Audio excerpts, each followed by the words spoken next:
Once you've gotten your black fondant, roll it out. Use a round cutter to cut out the round or circle. Once you've done that, fold the circle into 2 equal parts.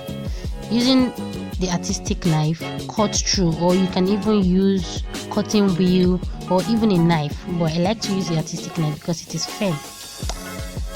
You can see my 2 semicircles. The next thing I did was to use still the round cutter or my circle cutter to cut the top, just to give me the curved parts, or should I say concave or a convex. Try to trim it to make it really cool. Then I cut out 9 straight lines, equal sizes, just 9.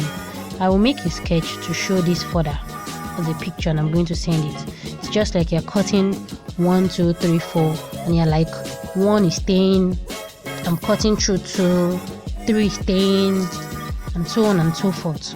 So once I'm done, you can see I'm cutting the 2nd, the 4th, the 6th, and the 8th ones. So you can see my eyelash for that is ready. Try to place it on my cake to see if it's gonna be even. Sorry, if it's gonna be nice. Then place it on the 2nd one to get an even and, should I say, less stress design. Still the same way.